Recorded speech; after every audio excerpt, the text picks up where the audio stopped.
السلام علیکم جی، میں ہوں نجیب الحسن باجوہ. آپ کو ہمارے فیس بک پیج اور یوٹیوب چینل پر خوش آمدید. میرے ساتھ سلمان عابد صاحب موجود ہیں.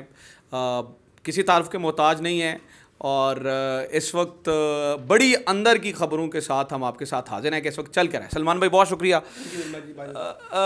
سب سے پہلا تو یہ ہے کہ اس وقت ابھی صبح آپ نے جیو پہ خبر دیکھی ہوگی اور بہت سارا ایک امپریشن دینے کی کوشش کی جا رہی ہے. کچھ نہیں ہے، ہم مشکل فیصلے کرنے جا رہے ہیں، حالانکہ اصل گیم کچھ اور ہے. آپ سے جاننا چاہوں گا اصل گیم کیا ہے؟ دیکھیں، اصل گیم یہ ہے کہ اس وقت پی ایم ایل این خاص طور پہ اسٹیبلشمنٹ سے کہہ رہی ہے کہ آپ اگر ہماری پشت پہ آ کے کھڑے ہو جائیں تو ہم یہ نظام چلانے کی پوزیشن میں ہیں، لیکن اگر آپ ہمیں مکمل سپورٹ نہیں کریں گے اور ہماری پشت پہ نہیں کھڑے ہوں گے اور عمران خان کا راستہ نہیں روکیں گے تو یہ نظام ہم سے چلنے والا نہیں ہے. ایک بات. اور دوسری بات یہ ہے کہ وہ کہتے ہیں کہ جی عمران خان کی سیاسی سرگرمیوں کو کیسے روکا جائے، یہ ہمارے بس میں نہیں ہے، یہ آپ نے روکنا ہے. تو انہوں نے پوچھا کہ طریقہ کار بتائیں، تو انہوں نے کہا طریقہ کار یہ ہے کہ آپ لگائیں معاشی ایمرجنسی، اور اس معاشی ایمرجنسی کے کانٹیکس میں ساری پولیٹیکل ایکٹیویٹیز جو ہے نا وہ بین کر دیں.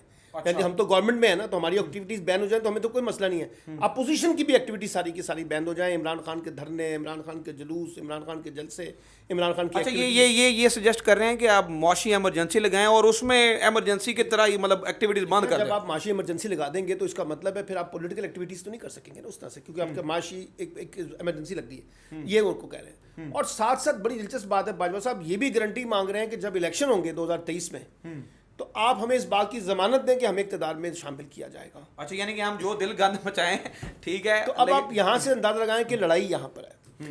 اب مسئلہ یہ ہے کہ مسلم لیگ نون کے اندر بھی اور اتحادی جماعتوں کے اندر بھی، اتحادی جماعتیں تو سب ایک سائڈ پہ ہو کر انجوائے کر رہی ہیں، سارا بوجھ انہوں نے ڈال دیا مسلم لیگ نون پہ.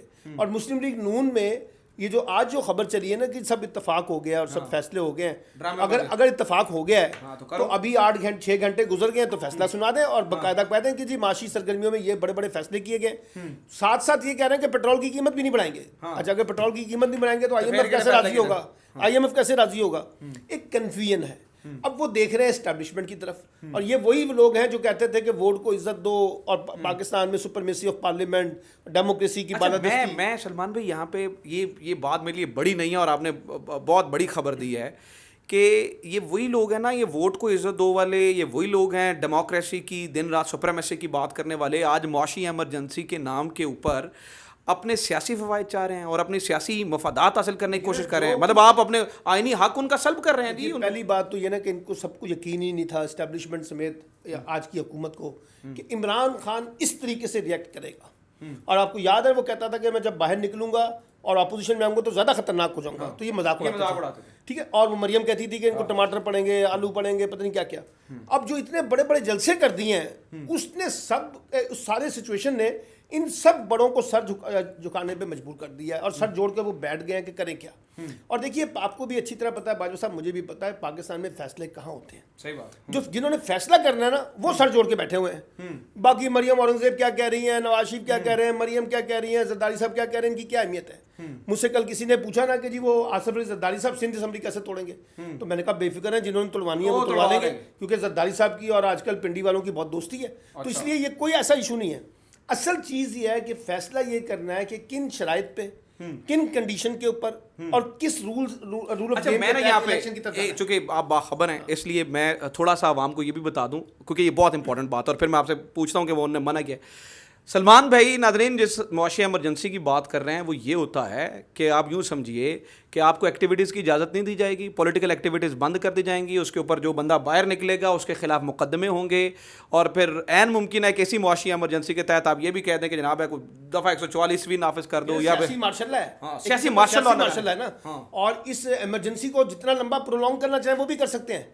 یہ دیکھیے بات یہ ہے کہ لگے گی تو 90 ڈیز کے لیے آئے گی نا.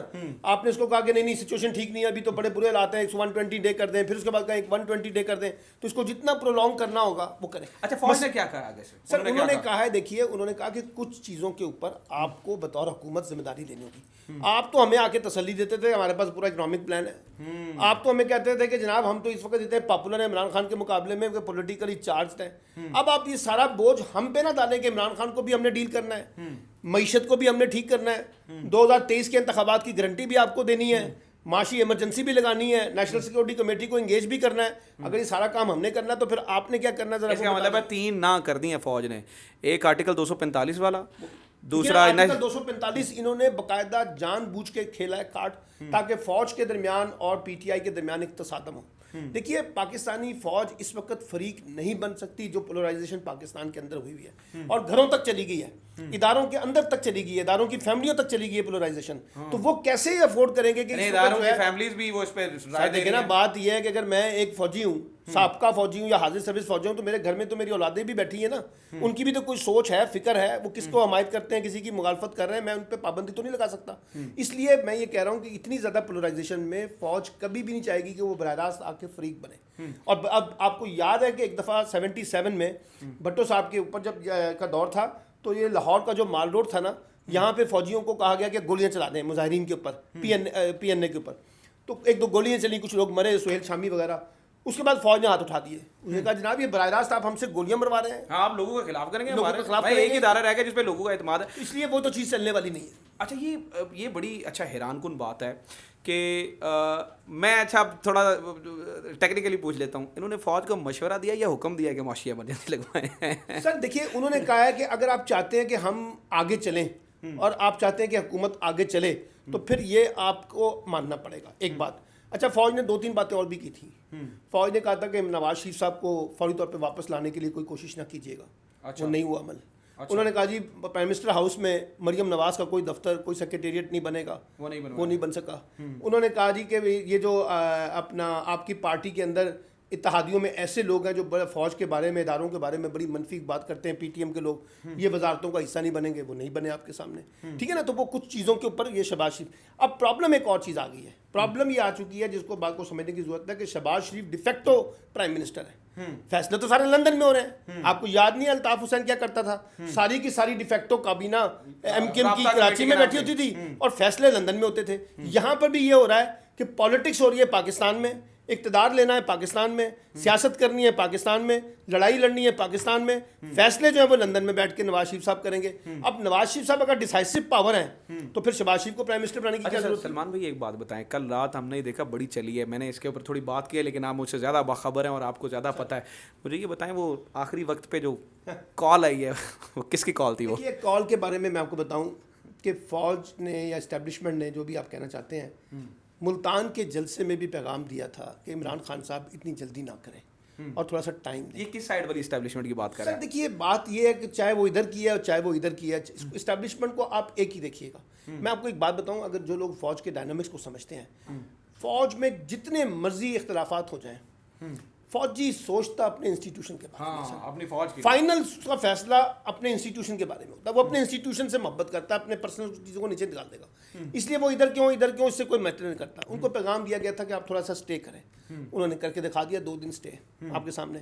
اس کے بعد پھر ان کو یہاں پہ کہا جا رہا تھا کہ مزید اسٹے کریں. اس سے عمران خان کی پولیٹیکل پوزیشن ویک ہو جاتی ہے اور اس سے لگتا ہے کہ یہ صرف ان فون کال کے اوپر ہی دھرنا دیں گے اور فون کال پہ دھرنا چلائیں گے. تو میرا خیال ہے واضح پیغام دے دیا ہے اور آپ کو کہا کہ آپ کے پاس 3 دن ہے, ہمیں آج اعلان کر رہے ہیں 25 کو دھرنا ہے, 25 کی شام تک بیٹھ کے آپ فیصلہ کر لیں الیکشن کے بارے میں اور 3 پوائنٹ ڈیٹ دے دیں. ایک رائے یہ بھی ہے کہ اب وہ چل رہی ہے بات کہ یہ چلنے سے پہلے, مطلب یہاں سے چلنے سے پہلے ہو سکتا ہے کوئی ڈیٹ اناؤنس ہو جائے, کتنے % چانس ہیں اس کے؟ سر دیکھیے بات یہ ہے, اس میں بھی 2 اپروچ چل رہی ہیں. ایک اپروچ یہ ہے کہ ان کو نکلنے سے پہلے ہی آپ الیکشن شیڈول اناؤنس کر دیں تاکہ سارا معاملہ ختم ہو جائے. لیکن ایک گروپ ہے اسٹیبلشمنٹ میں بھی ہے اور سیاست میں بھی, وہ کہتا ہے نہیں, وہ دیکھنا چاہتا ہے طاقت دکھائیں عمران خان کتنی طاقت ہے, باقی کتنے لوگوں کو لے کے جاتے ہیں, تو ان کی ذرا دیکھیں طاقت کتنی ہے. اس طاقت کو دیکھنے کے بعد پھر ہم فیصلہ کریں گے. آپ کو پتہ نا لاہور سے گجرانوالہ پہنچا تھا چیف جسٹس کی حمایت میں جلوس, تو وہ گجرانوالہ پہ جا کے فیصلہ ہو گیا اور یہ لوگ سب وہاں پہ کھانا کھا رہے تھے, رات کو لیٹ اسٹے کرنا تھا. ان کو پیغام دیا گیا کہ ابھی یہاں سے آپ نے آگے نہیں جانا, ہم یہیں پر فیصلہ سنا دیتے ہیں, تھوڑا ویٹ کیجیے گا. تو اس کے بعد فیصلہ آ گیا جس پر زرداری صاحب کو کافی غصہ بھی چڑھا اس زمانے میں جب وہ صدر پاکستان تھے. تو یہ چیزیں مومنٹم ڈیسائیڈ کریں گی. اور یہ میں آپ کو بتاؤں, بعض اوقات آپ فیصلہ نہیں کرنا چاہتے, آپ ہو سکتا ہے یہ طے ہو رہا ہو کہ الیکشن نہیں کرانے, لیکن جب مومنٹم بنے گا وہ ڈیسائیڈ کرے گا بیسیکلی کہ الیکشن ہوں گے ارلی یا نہیں ہوں گے. اچھا میں ایک چیز جو کہ پھر میں آخری ایک آدھا سوال کر دوں آپ سے, مجھے صرف یہ کنفرمیشن چاہیے آپ سے, اور چونکہ آپ کی ہر جگہ بات بھی ہو رہی ہے, کچھ چیزیں میرے پاس ہیں لیکن آپ کے پاس زیادہ بہتر انفارمیشن ہے مجھ سے. یہ گورنمنٹ گئی کہ گئی, یہ ڈیسائیڈڈ ہے, یہ تو اب اندازہ لگائیے, ایک طے شدہ بات ہے, یہ نظام نہیں چلے گا. میں بار بار ایک بات کر رہا ہوں کہ جس نے بھی یہ اسکرپٹ لکھا, زرداری صاحب کہتے ہیں کہ میں نے لکھا ہے اور میں نے اس کے اندر رنگ بھرے ہیں, نواز شریف کو میں نے اس پہ راضی کیا ہے, باقی جماعتوں کو میں نے راضی کیا ہے, اسٹیبلشمنٹ کو میں نے راضی کیا ہے. آپ کو ویسے وہ یاد ہوگی وہ اسٹیٹمنٹ جو انہوں نے دی تھی کہ مجھ سے رابطہ کیا گیا, اگر آپ نے رنگ بھرے ہیں تو رابطہ کس نے کیا؟ اب جو اسکرپٹ جس نے لکھا نا سر, وہ اسکرپٹ فیل ہو گیا. اور میں آپ کو بتاؤں, یہ ایک بڑے ذمہ دار جو اس وقت PMLN کے وزیر ہیں وہ بھی, اور اسٹیبلشمنٹ میں بھی ایک بہت بڑے زبردست بندے جو ہیں, جب میں نے ان سے پوچھا تو انہوں نے کہا کہ مس کیلکولیشن ہو گئی ہے, چیزیں ہم سے مس کیلکولیٹ ہوئی ہیں, ہمیں نہیں اندازہ تھا کہ یہ اس طرح سے اپنا ریبٹل ہوگا اور اس طرح سے ریئیکٹ ہوگا. سر دیکھیے بات یہ ہے, ابھی اس تحریک میں اعتماد سے پہلے لوگ عمران خان کو جوتیاں مار رہے تھے. لوگ کہتے تھے کہ مہنگائی بڑی ہے, عمران خان بڑا ظالم ہے, عمران خان کی حکومت فیل ہو گئی ہے, اس کو کون ٹکٹ, اس کو الیکشن لڑے گا, کوئی ٹکٹ لینے کے لیے تیار نہیں ہے, کوئی کچھ نہیں ہے. دلچسپ بات یہ ہے کہ عمران خان کا بیانیہ جو ہے نا وہ بک گیا ہے, اچھا یا برا. اچھا, اب عمران خان کا بیانیہ تو اس وقت پورے آپ اس میں ہے, حکومت کے پاس کیا بیانیہ ہے؟ اب آپ ذرا دیکھیے, اب 24 آور کا میڈیا اٹھائیں, electronic, print and social media, اور جتنی سوسائٹی کے اندر ڈیبیٹ ہو رہی ہیں اٹھائیں, ساری گفتگو عمران خان کے بیانیے کے گرد ہی گھوم رہی ہے. صحیح بات, ٹاک شو بھی اسی کے گرد گھوم رہے ہیں. یہ صحیح بات ہے, میں اور آپ وہ گفتگو کر رہے تھے کہ عمران اور اینٹی عمران خان. سر آپ نے بات بتا دی, ایک زمانے میں anti Peoples Party pro Peoples Party politics ہوتی تھی, اس وقت anti Imran and pro Imran. اچھا, اینٹی عمران میں 14 جماعتیں, پرو عمران میں عمران خان. اچھا, یہ اس سے بات پہلے کہ بات بڑھ جائے, میں جلدی سے یہ پوائنٹ کور کر دوں. ان کے پاس یعنی کہ گورنمنٹ کے پاس یہ بڑی بڑھ کے مار رہے ہیں, آپ کو پتہ ہے, یہ ہم یہ کر دیں گے, فلاں کر دیں گے, ان کے پاس یہ جرت بھی ہے کہ یہ اپنی مرضی کا نگران وزیر اعظم ہی لگا لیں. آپ مجھے بتائیے کہ اگر حفیظ شیخ صاحب کو امریکہ سے بلایا گیا ہے تو کیا شہباز شریف نے بلایا ہے, کیا زرداری صاحب نے بلایا ہے؟ دیکھیے, اگر آپ نے ایک نگران سیٹ اپ بنانا ہے اور اس میں فوکس کرنا ہے معیشت کو, تو پھر آپ کو ایک معاشی ماہر چاہیے نا, اور وہ آپ کو پتہ کہاں سے آتے ہیں, وہ IMF کے نامزد کردہ لوگ یہ ہیں, انہی کے گروپ کے حصے ہیں. تو انہی میں سے آنا تھا. یہ جو ہے نا کہ کیئر ٹیکر گورنمنٹ بٹھائے کے ڈیسائیڈ کرے گی, اپنا راجہ ریاض صاحب اور شہباز شریف صاحب کی ڈیسائیڈ کریں گے کہ پرائم منسٹر کون ہوگا, کیئر ٹیکر سیٹ اپ کیا بنیں گے, یہ سب باتیں ہیں. جہاں طے ہونا ہے وہیں طے ہونا ہے, اور وہیں پر چیزیں طے ہوں گی. اور یہ میں آپ کو بتاؤں, اور طے ہو چکی ہیں میرے خیال سے, کافی حد تک چیزیں طے بھی ہو چکی ہیں, صرف اس کے اندر رنگ بھرنے باقی رہ گئے کہ اس کا میکینزم کیا ہے, بجٹ سے پہلے کرنا ہے. ہاں, اور یہ عمران خان کا میرے خیال سے مومنٹم ڈیسائیڈ کرے گا کہ کھانے کدھر جانی ہے. سلمان عابد صاحب میرے ساتھ موجود رہے. آخر پہ میں بس ایک بات آپ کو بتا دوں, یہ پچھلے کچھ دنوں سے ہماری یہ کوشش ہے کہ آپ کو یہ ایک ایک کر کے خبریں دیتے رہیں. آج ہم نے کوشش کی ہے کہ جن کے پاس پوری خبریں ہیں, جو ادھر ادھر اندر سے ساری خبریں آ گئی, تاکہ آپ کو پتہ چل جائے کہ گیم از اوور, کہانی ختم ہو چکی ہے. یہ آج گئے کہ کل گئے, یہ طے شدہ بات ہے. اپنا خیال رکھیں. خدا حافظ. پاکستان زندہ باد.